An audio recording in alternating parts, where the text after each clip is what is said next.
Hello बच्चों, मेरा नाम है डॉक्टर वैशाली घई और इस चैनल का नाम है tricks bye chemistry Guru.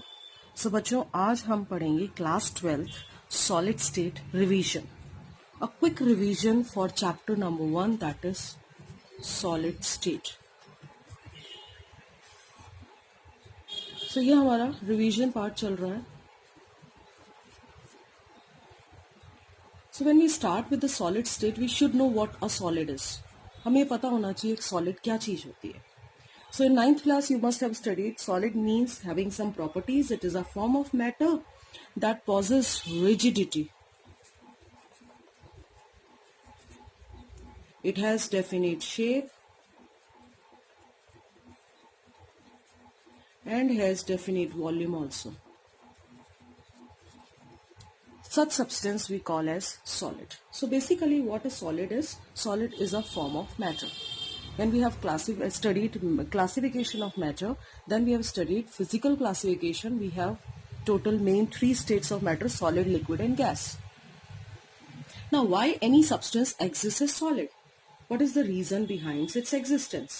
So it is based on the intermolecular forces. And if intermolecular forces are stronger, then the molecules are close to each other, and if they are close to each other, they exist in their solid state.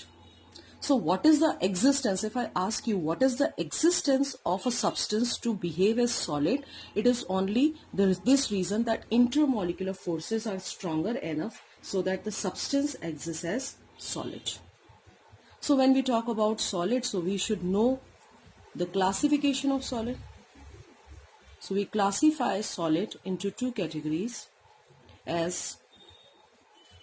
crystalline solid and amorphous solid.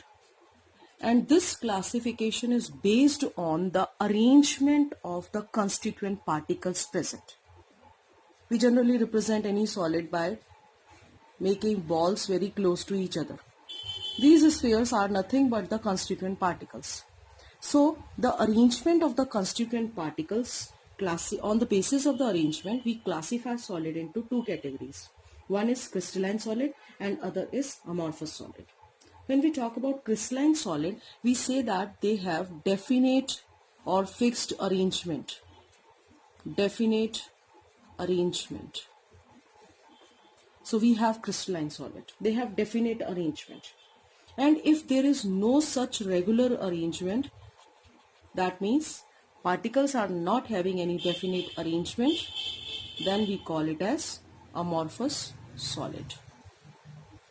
Okay. So solid is classified into 2 categories on the basis of arrangement of constituent particles. One we have is crystalline solid and other we have is amorphous solid. So in crystalline solid we can say that there is a definite arrangement of these constituent particles. Whereas in amorphous there is no fixed pattern or no definite arrangement. That means particles can be arranged in any manner. Okay. Here when we talk about crystalline solids, we call it as long range order. That means just by seeing a first arrangement or simple arrangement, we can identify or imagine what should be the arrangement in the other part of the solid. Whereas this amorphous is short range order. That means since particles have different arrangements, so we cannot imagine what the next layer will be having, what type of arrangement will be having in the next layer. So it is short range order. Then we talk about crystalline solids. They are anisotropic. Anisotropic means they show different properties in different directions. Since particles are fixed, having regular arrangement, so because of the regular arrangement, these particles can be arranged and we can say that they are isotropic. Anisotropic. So anisotropic means they give different values of physical properties in different directions, whereas they are isotropic. So we call amorphous substances isotropic. Then when we cut with sharp edge knife, we find a clean cleavage in the case of crystalline solids. Suppose you cut a piece of metal, you will find a fine surface, a clean cleavage. whereas we'll be having some irregular cut. And good example is when you cut a piece of rubber. Eraser को आपने cut किया, आप देखेंगे उसकी बहुत irregular सी rough सी surface आ रही है. So it does not cut with some clean cleavage. So when any substance is cut with a sharp edge knife, we get a clean surface. We call it as crystalline solid. And if we don't get, or if we get irregular cut, we call it as amorphous solid. They have sharp melting point.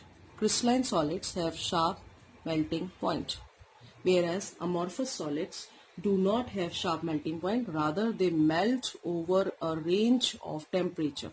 That means melt होना शुरू हुआ and temperature एक fixed range तक increase होता है. Whereas when we talk about crystalline solids, जिस temperature पे melt होना शुरू हुआ, temperature वहीं रुक जाता है तब तक जब तक कि पूरा substance completely melt ना हो जाए. And last we call them as true solids.